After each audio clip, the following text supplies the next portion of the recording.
Thanks for checking out this new video. This is just going to be a basic solo over an E minor to G to C progression. Just repeat that twice. You're going to have a total of 8 bars. And here's the solo. Give it a listen. We'll come back and dissect it and kind of go through a little bit of the thought process that went into it. So here we go.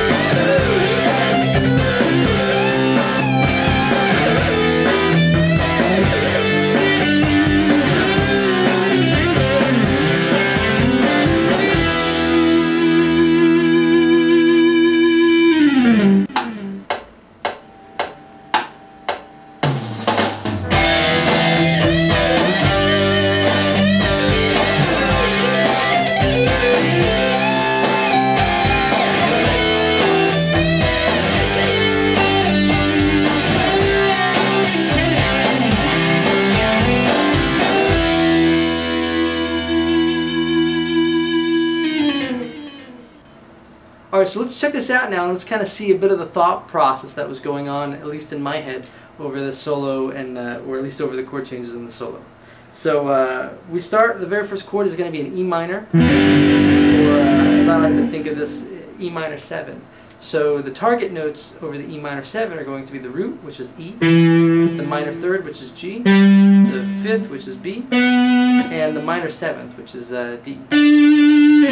And so what I did is, to start the solo, I played this, which is basically playing a D and a G at the same time. So the minor 7th and the minor 3rd, and then I just bent the D up to an E.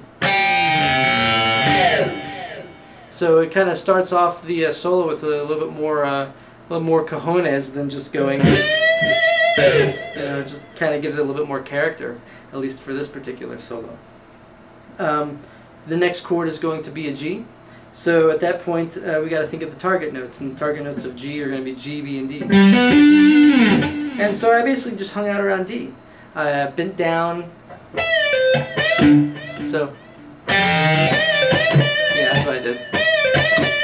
So just D to C to D to E to D. So just basically around there.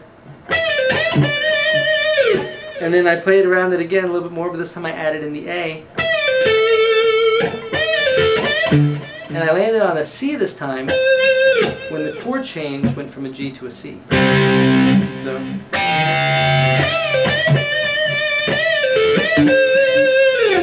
okay, so just again following the chord progression.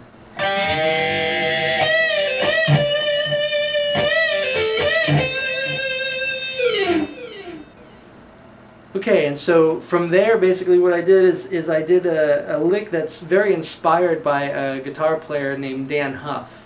It's not something that I took for him note for note, but it's just inspired by something that I think he would play. And it looks like this.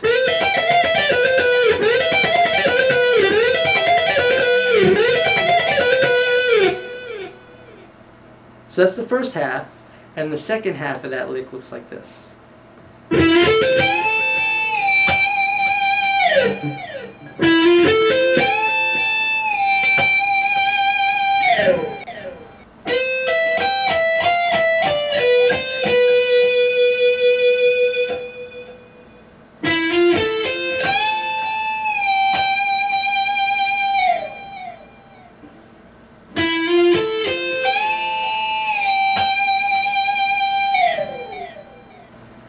Okay, now from there, the chord progression goes back up to an E minor because it's now repeating itself. So we're back to the E minor. And what I do here is I do some slides down to an A, just like that, just from a random place on the neck, I don't know where, just wherever you want to start from. And then from there, after playing that, I go to the G, and then a D to an E.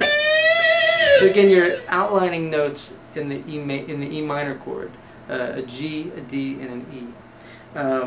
So the first time, that's what happens. Second time, end on a D, because at this point the chord has changed from an E up to a G. And one of the target notes of a G chord again is a D. So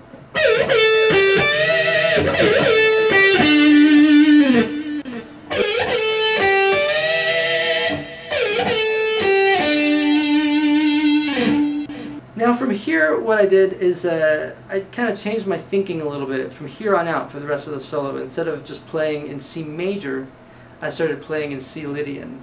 Basically, all you're doing is you're taking the 4th degree in the key of C. That would be an F, because you've got, you know, C, D, E, F. So that's your 4th degree. You just take that F and make it an F sharp. Now you've got C Lydian. So from here, when I went to the G major chord, I just started thinking C Lydian, which is the same basically as thinking G major.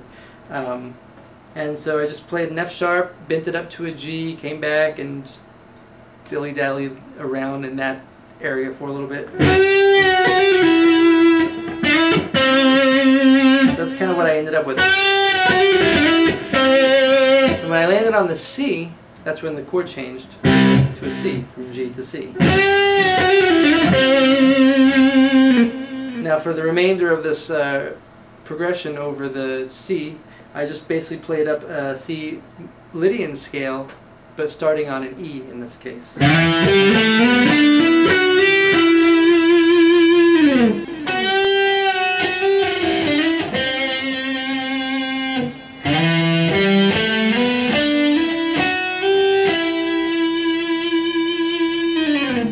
Alright, so basically the whole solo now, slow, sounds like this.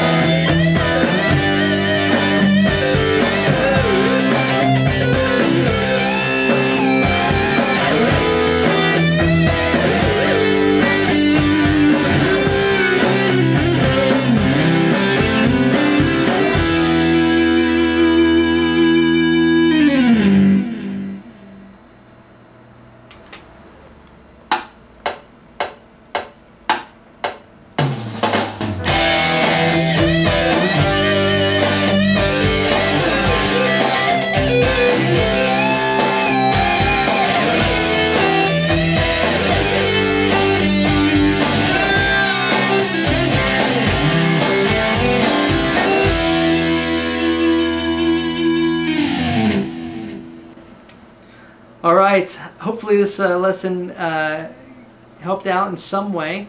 If nothing else, maybe it clarified how to specifically target notes of the chords that you're soloing over, and specifically targeting them while the chords are going on.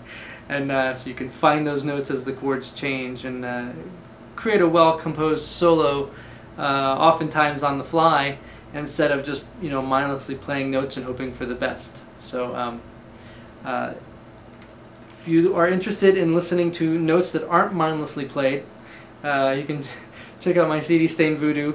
It's on iTunes and CD Baby, and a great guitar website called guitar9.com, which I highly recommend.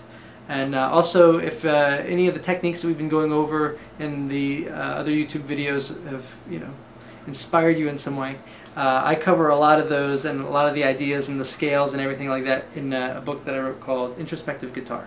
And you can find that on my website. So until next time, we'll see you then.